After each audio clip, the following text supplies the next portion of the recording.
ಈ ಒಂದು ವಿಡಿಯೋದಲ್ಲಿ ನಾವು ಸಮ್ ಫಾರ್ಮುಲಾ ಬಗ್ಗೆ ತಿಳ್ಕೊಳ್ಳೋಣ.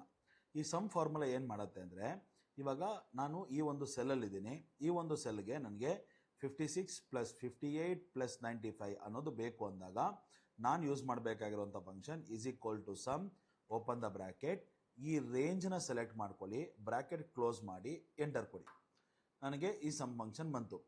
ಫಾರ್ ಎಕ್ಸಾಂಪಲ್ ನನಗೆ ಈ ರೋ ಅಲ್ಲಿ ಬರೀ 80 ಪ್ಲಸ್ 60 ಇಷ್ಟು ಮಾತ್ರ ಬೇಕು ಅಂದಾಗ is equals to sum, open the bracket, first number select ಮಾಡ್ತೀರಿ, ಕಾಮಾ, ಸೆಕೆಂಡ್ ಇನ್ನು ಯಾವ್ದು ಬೇಕು ಅದನ್ನು ಸೆಲೆಕ್ಟ್ ಮಾಡ್ತೀರಿ, ಬ್ರ್ಯಾಕೆಟ್ ಕ್ಲೋಸ್, ಎಂಟರ್.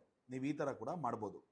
ಅಥವಾ ನಿಮ್ಮ ಫಾರ್ ಎಕ್ಸಾಂಪಲ್ ತುಂಬ ದೊಡ್ಡ ಡೇಟಾಬೇಸ್ ಇರುತ್ತೆ ಅಲ್ವಾ, ಸೊ ಇದರದ್ದು ನಿಮಗೆ ಟೋಟಲ್ಲು ಈ ಒಂದು ಕಾಲಮಲ್ಲಿ ಬರಬೇಕು. ಯಾವುದು ಟೋಟಲ್ ಕಾಲಮಲ್ಲಿ ಬರಬೇಕು ಅಂದಾಗ ಸೆಲೆಕ್ಟ್ ಮಾಡ್ಕೊಳ್ಳಿ. ಅದ್ರ ಜೊತೆ ಪಕ್ಕದಲ್ಲಿ ಟೋಟಲ್ ಕಾಲಮ್ನ ಕೂಡ ಸೆಲೆಕ್ಟ್ ಮಾಡಿಕೊಂಡು alt is equals to use ಮಾಡಿ. ನಿಮಗೆ ಏನಾಗುತ್ತೆ ಅಂದರೆ ಪ್ರತಿ ಒಂದು ರೋಗೂ ಅದು ಸಪ್ರೇಟ್ ಇಂಡಿವಿಜುವಲ್ ಟೋಟಲ್ಸ್ನ ತೊಗೊಳುತ್ತೆ. ಅದೇ ಥರನೇ ನಮಗೆ ಇನ್ನೂ ಒಂದು ಫಂಕ್ಷನ್ ಇದೆ. ಯಾವುದು ಅಂದರೆ ಆಟೋ ಸಮ್ ಅನ್ನೋ ಫಂಕ್ಷನ್. ಸೇಮ್ ಸೆಲೆಕ್ಟ್ ಮಾಡ್ಕೊತೀರಿ, ಪಕ್ಕದಲ್ಲಿ ಟೋಟಲ್ ಕಾಲಮ್ ಸೆಲೆಕ್ಟ್ ಮಾಡ್ಕೊತೀರಿ. ಇಲ್ಲಿ ನಿಮಗೆ ಹೋಮ್ ಟ್ಯಾಬಲ್ಲಿ ಇಲ್ಲಿ ನಿಮಗೆ ಎಡಿಟಿಂಗ್ ಇದೆಯಲ್ಲ, ಇದರಲ್ಲಿ ಆಟೋ ಸಮ್ ಅಂತ ಒಂದು ಆಪ್ಷನ್ ಇರುತ್ತೆ. ಇದನ್ನು ಕ್ಲಿಕ್ ಮಾಡಿದ್ರು ಕೂಡ ಸಮ್ ಫಂಕ್ಷನ್ ಬರುತ್ತೆ.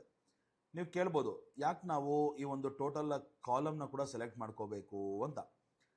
ಫಾರ್ ಎಕ್ಸಾಂಪಲ್ ನಾನು ಇದನ್ನೇ ಸೆಲೆಕ್ಟ್ ಮಾಡಿ ಆಲ್ಟ್ ಈಸ್ ಈಕ್ವಲ್ಸ್ ಟು ಕೊಟ್ಟಾಗ ನನಗೆ ಎಲ್ಲಿ ಬಂತು ಟೋಟಲ್ಸು, ಎಲ್ಲ ನನಗೆ ಕಾಲಮ್ ವೈಸ್ ಟೋಟಲ್ಸ್ ಆಯಿತು, ಹೌದಲ್ವಾ. ನನಗೆ ರೋ ವೈಸ್ ಟೋಟಲ್ಸ್ ಬೇಕು ಅಂದಾಗ ನಾನೇನು ಮಾಡಬೇಕು, ಪಕ್ಕದಲ್ಲಿರುವಂಥ ಕಾಲಮ್ನು ಸೆಲೆಕ್ಟ್ ಮಾಡಿಕೊಂಡಾಗ ಅದು ನನಗೆ ರೋ ವೈಸ್ ಟೋಟಲ್ಸ್ನ ಕೊಡುತ್ತೆ. ಗೊತ್ತಾಯ್ತಾ? ಓಕೆ.